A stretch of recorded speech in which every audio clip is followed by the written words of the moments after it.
Hello everyone! A day in my life is Girl Madel Vlog as a small content creator at age of 30. Mapapasabi ka talaga ng I for the go! For today's video ay maaga nga po pala ako nagising sa mga oras na to. Alas 5 pa nga lang ay lumabas na nga po ako dito sa aming kwarto. Dahil may pasok na naman po ang aking mga anak today, kaya magluluto nga po pala ako ng kanilang mga almusal. Pagkabangon ko nga po ay sumunod na nga rin po pala itong panganay ko na bumangon na din. At syempre kinuha ko na nga rin po itong frozen foods para naman sa ganun ay ma-defrost ko nga ito. Bali ito nga rin po pala ang kanilang almusal ngayong araw. Nais ko lang naman po ang aking sarili sa mga oras na to dahil nga po ayaw ko naman po yung nagluluto nga po ako ay nakabuhaghag nga po ang aking mga buhok. Nagmumuni-muni nga po muna ako sa mga oras na to dahil nga po medyo inaantok pa nga po ang aking mga mata. Kaya ang inuna ko na nga po ang ginawa ay ang magsaing. Dahil napakabilis nga po ng oras kaya kailangan po natin kumilos ng mas mabilis. At habang nga po ako ay nagsasaing na ay nagbalat na nga rin po pala ako dito ng mga bawang sibuyas. Para naman sa ganun ay mabilis nga po talaga akong matapos sa aking pagluluto. Nabalatan ko na nga po ang bawang at sibuyas ay agad ko na nga po itong hiniwa-hiwa. Sunod ko naman po itong hiwain itong mga kamatis. Mas masarap po kasi yung ampalaya na may itlog tapos may kamatis. O diba, pak na pak.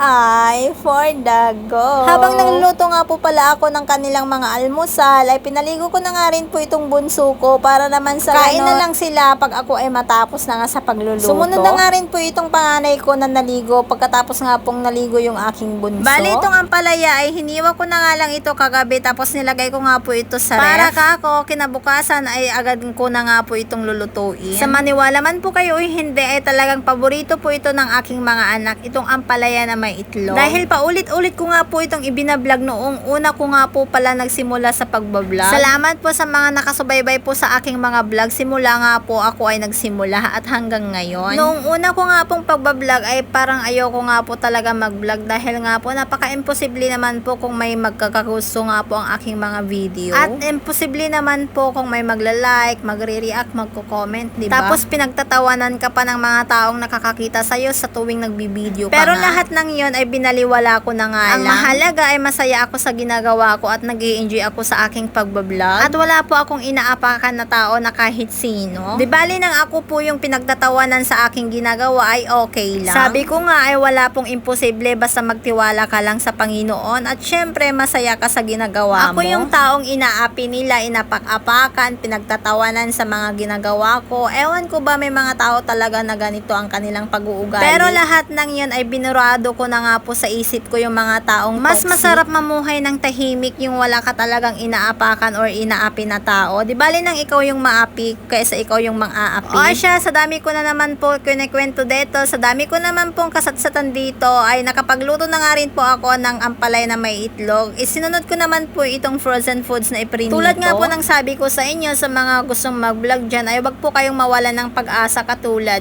ko. Kahit na pinagtatawanan po tayo sa ating mga ginagawa, wag na lang natin po silang pansinin dahil balang araw ay magbubunga din po ang ating pinaghihirapan. Nakapagluto na nga po pala ako ng almusal ng aking mga anak kaya eto yung bunso ko ay pinauna ko na nga po itong kumain. Habang kumakain nga po yung anak ko ay nagsandok na nga rin po ako ng kanilang mga baon. Nag-request nga po yung mga anak ko dahil nga po gusto nga daw po nila kumain ng lunch doon sa kanilang paaralan. Dahil tinatamad daw po silang umuwi dito sa bahay. Dahil mabait naman ako ngayon. Uy, bakit ngayon lang, Char?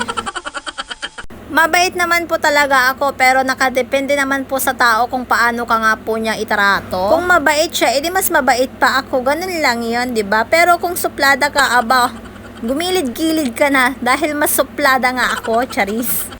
Habang nga po kumakain yung mga anak ko ng kanilang mga almusal, ay hinango ko na nga po itong mga damit ng mga anak ko. O diba, ganito po yung buhay na may asawa at mga anak na or pamilyadong tao na. Trabaho mo lahat, mga gawaing bahay kapag may pasok ang mga anak mo. Kaya sa mga nag-judge sa akin dyan na sabi nila ang ganda-ganda daw ng buhay ko, yung hindi daw ako nahihirapan, naku, dyan kayo nagkakamali. Mahirap po maging isang housewife dahil nga po nagtatrabaho po kami na wala po kaming sahod. Oo, alam ng lahat lahat na nasa abroad po ang aking asawa, pero hindi lahat ng nasa abroad ay maganda ang kanilang mga buhay doon. Dahil sa 5 taon na nag-abroad po ako ay talagang sobrang hirap buhay ng isang OFW. Kaya sa mga nagsasabi na maganda po yung buhay namin, at sana nga magdilang anghel ka. At syempre, thank you Lord dahil nga po binigyan niya po ako ng asawa na responsable. At salamat ulit sa Diyos dahil nakakaraos po kami sa araw-araw naming pangangailangan at pagkain. Papasok na nga po ang aking mga anak. Thank you for watching and thank you for your supporting me. Mwah!